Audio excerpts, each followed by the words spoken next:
వేదిక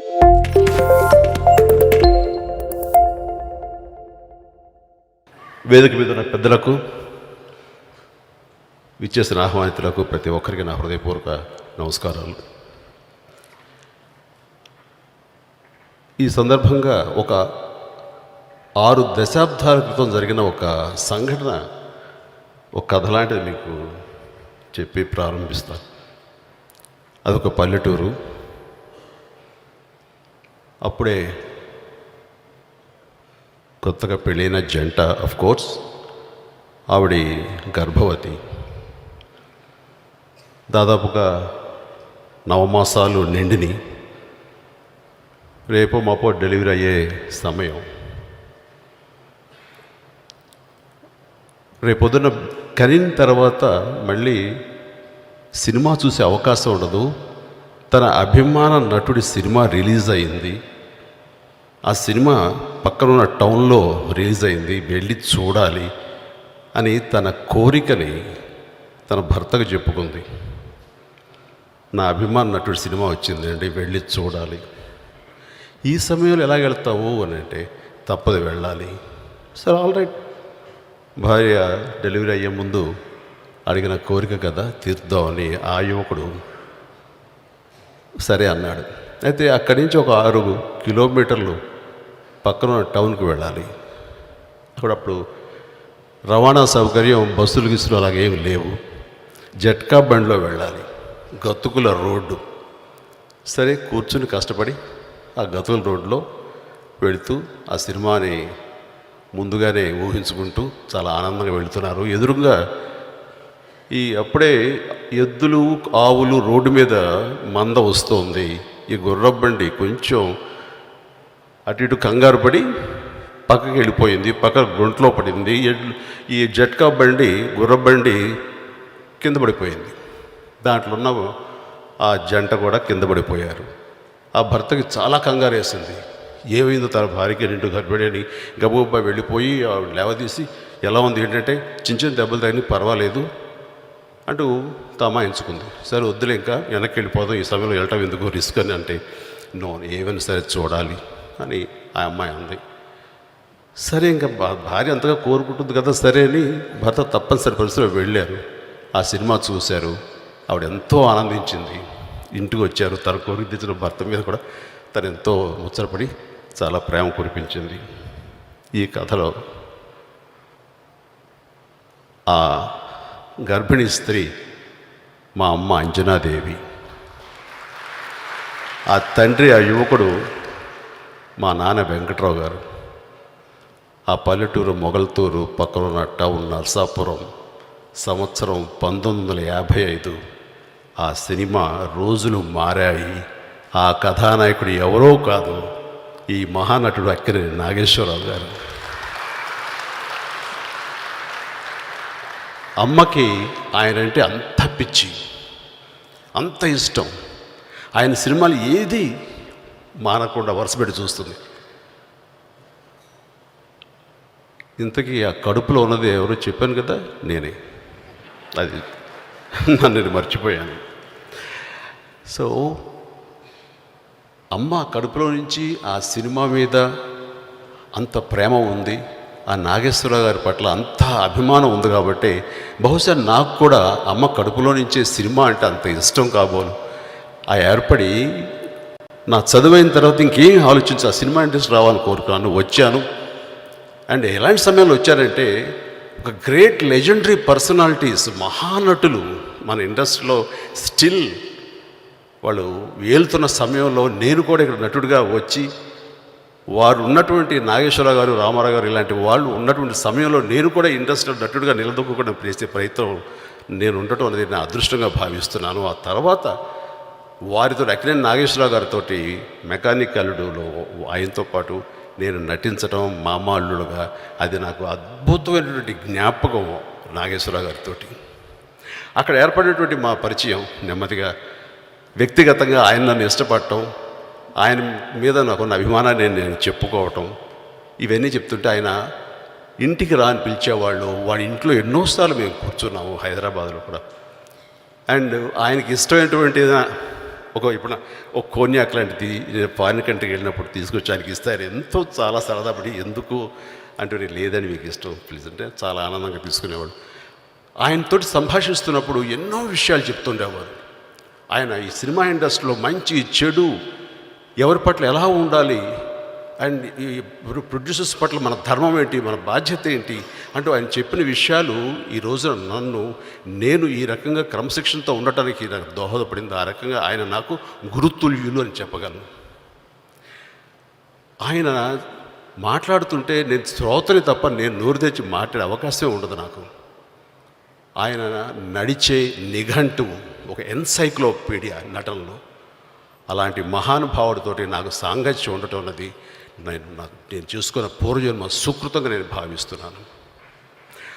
అలాగే ఆయన గురించి చాలామందికి తెలియని ఆయన మానసికంగా ఎంత బలమైన వాళ్ళు, శారీరకంగా కూడా ఎంత ఉత్సాహంగా ఎంత ఎనర్జెటిక్గా ఉంటారంటానికి ఒక 2 సంఘటనలు చెప్పాలి. ఆ సంఘటనలో టి సుబ్బారావు గారు సాక్ష్యం. ఆయన పరమేశ్వరి థియేటర్స్ని రెనోవేట్ చేసి ఈ మధ్య సంవత్సరంలోనే దాన్ని మళ్ళీ ఇనాగ్రేట్ చేశారు. చేసినప్పుడు నాగేశ్వరరావు గారిని, శ్రీదేవి గారిని, జయసుధ గారిని, జయప్రద గారిని, అలాగే హెల్త్ మినిస్టర్ అప్పటి ఆజాద్ గారిని, గులాం నబీ ఆజాద్ గారిని నన్ను పిలిచారు. ఆ స్టేజ్ మీద కూర్చున్నాం, ఇలాగే మాట్లాడుతున్నాము. గులాం నబీ ఆజాద్ నా పక్కన ఉన్నారు.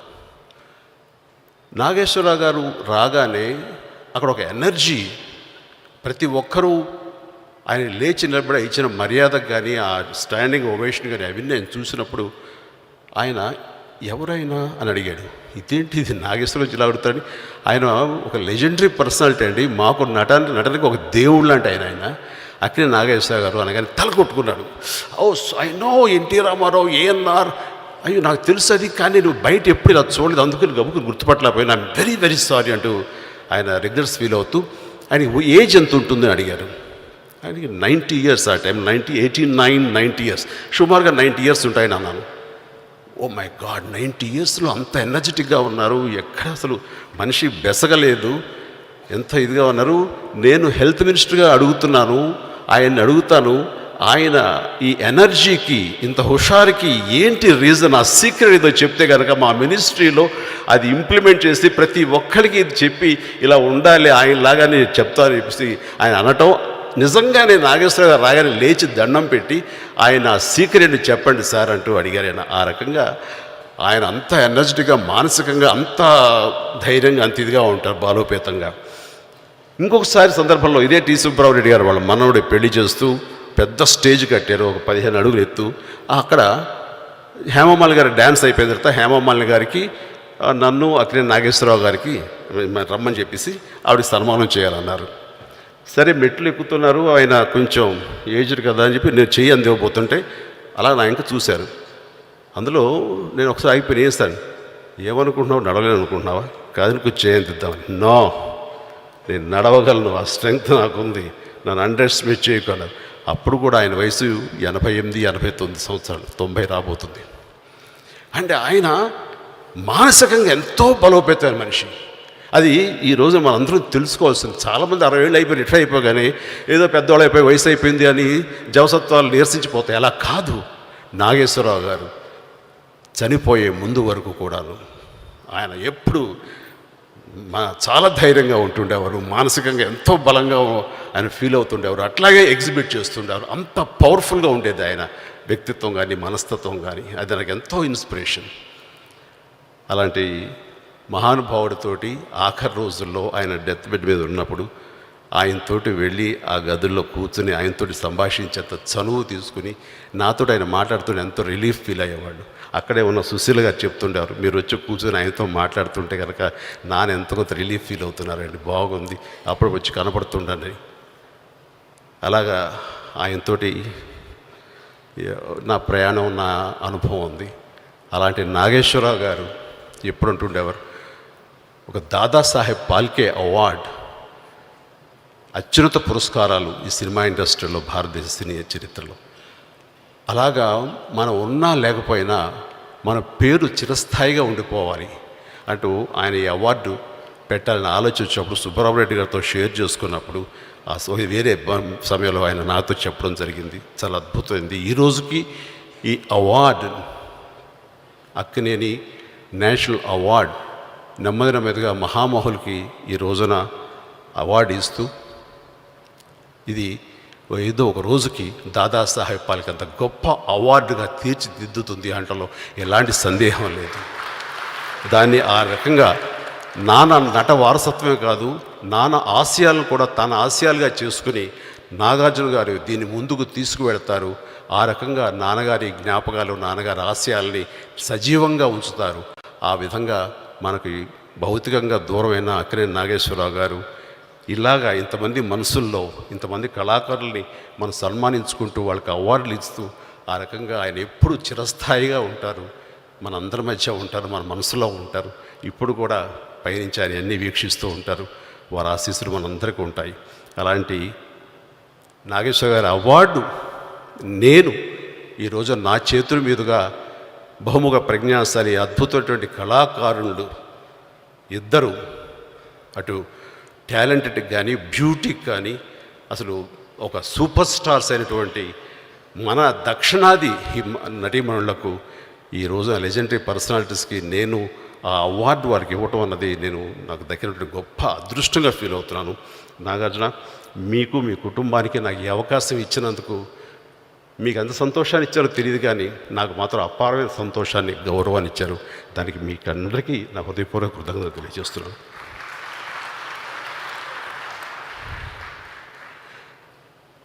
ఈ అవార్డు శ్రీదేవి గారికి, రేఖ గారికి ఇవ్వటం అనేది ఎంతో సముచితం. వారిద్దరూ మన భారతదేశం గర్వించే నటీమణులు. వాళ్ళు మరీ ముఖ్యంగా మన దక్షిణ భారతదేశం చెప్పాలంటే తెలుగు నేలతో వాళ్ళకి అనుబంధం ఉంది. అలాంటి వారు ఈ రోజున భారతదేశం యావత్తు గర్వించేంత గొప్ప నటీమణులుగా పేరు తెచ్చుకున్నారు. మనందరం గర్వించే స్థాయిలో వాళ్ళు ఉన్నారు. అలాంటి లెజెండరీ పర్సనాలిటీస్ ఈ అవార్డు ఇవ్వటం అన్నది, ఈ అవార్డు ద్వారా వారికి ఎంతో గౌరవం. అలాంటి వారికి సన్మానించుకోవటం మనకి ఎంతో గర్వం. శ్రీదేవి గారు మన మధ్య లేరు. శ్రీదేవి గారు ఎవరికి లేని ఒక అరుదైనది ఏంటంటే, ఆవిడకి సినిమా సినిమా సినిమా తప్ప మరొక ధ్యాస లేదు, మరొక తెలియదు ఆవిడకి. ఆవిడతోటి నేను 3-4 సినిమాలు చేశాను. ఆ సినిమాలో ఎప్పుడు మాట్లాడినా ఖాళీ సమయంలో సినిమా గురించే మాట్లాడతారు. సినిమా నెక్స్ట్ కథ ఏంటని చూసుకుంటారు. ఇది ఎంత బాగా చేయొచ్చు అని, చిరంజీవి గారిని ఇలా చేస్తే మీరు అలా చేస్తారా అంటూ సినిమా గురించి ఆలోచన తప్ప సినిమా తప్ప మరొకటి ఏం తెలియదు ప్రపంచంలో. అలాంటి వ్యక్తి శ్రీదేవి గారు. అండ్ మనందరూ దురదృష్టం శ్రీదేవి గారు మన మధ్య లేకపోవటం, ఆవిడ ఆ భగవంతుడు అర్థంతరంగా తీసుకెళ్ళిపోవటం చాలా చాలా బాధాకరమైన విషయం. అండ్ ఇప్పటికీ తలుచుకుంటే అది నిజం కాదేమో, కళ అయితే బాగుంటుందని ఎప్పుడు అనిపిస్తుంటుంది. అండ్ అలాంటిది ఎవరికి లేనిది ఆవిడకి ఏంటంటే, అన్ని భారతీయ భాషల్లో అన్ని చిత్రాల్లో నటిస్తూ మరణించే ముందు దాకా నటిస్తూనే ఒక super star, lady super star of India, అన్ని లాంగ్వేజ్లు చేస్తున్నారంటే అది ఒక్క శ్రీదేవి గారు మాత్రం. అలాంటి శ్రీదేవి గారిని పోగొట్టుకోవడం మన దురదృష్టం. అండ్ ఈ సందర్భంగా బోనీ కపూర్ గారికి నా ప్రగాఢమైన సానుభూతిని తెలియజేస్తున్నాను. కానీ ఈ అవార్డు ఇచ్చి ఆవిడని మళ్ళీ గుర్తు చేసి ఆ రకంగా మన బాధ్యత, మన సంతోషాన్ని ఆ రకంగా తెలుపుకున్నాం. ఇది ఇలా ఉంటే మన పార్లమెంట్లో ఆ మధ్య 3 సంవత్సరాల క్రితం నేను పార్లమెంట్లో ఉన్నప్పుడు, పార్లమెంట్ అంటే అందరికీ తెలుసు, గొడవగా ఉంటుంది, రచ్చగా ఉంటుంది, కేకలు, కేరింతలు, పేపర్లు ఇసేసుకోవటాలు ఇవన్నీ ఉంటాయి. అండ్ ఈ సందర్భంలో ఈ గొడవలు మనకెందుకు, నేను తలంచుకుని సెల్ ఫోన్ చూసుకుంటున్నాను. All of A sudden silence అయిపోయింది మొత్తం పార్లమెంట్, రాజ్యసభ అంతా. ఏంటి ఇంత సడన్గా అయిపోయింది, ఏమైందని నేను తలెత్తి చూస్తే అందరూ తలలు పొద్దుతిరుడు పువ్వులాగా ఒక పక్కన చూస్తున్నాయి. నేను చూశాను ఒక అందాల రాశి, ఒక అద్భుత సౌందర్య రాశి వెలుగుతూ ఒక అంటే సూర్యుడిలాగా అంటారు వీళ్ళందరూ పొద్దుతిడు పువ్వులైతే లోపలికి వస్తున్నారు. ఆ తర్వాత నేను అందరు చూశాను, నోళ్ళు వెళ్ళగక్కుంటూ అలా చూస్తున్నారు. ఆ అందా రాసి ఆ బ్యూటీ ఆ ఎవరో కాదు, మెరుస్తున్న తార ఎవరో కాదు, నా తోటి రాజ్యసభ సభ్యురాలు. ఆ సమయంలో అది రేఖా గారు. మీకు గుర్తుందా? మీరు ఎంతమంది నా రోజు డిస్టర్బ్ చేశారు? వాళ్ళేదో వాళ్ళ ప్రాబ్లమ్స్ చర్చించుకుందామంటే చర్చించుకోలేకుండా వాళ్ళు తెచ్చుకున్న మ్యాటర్ మర్చిపోయేలా చేశారు. ఆ రోజున సభ జరగలేదంటే ఒట్టు.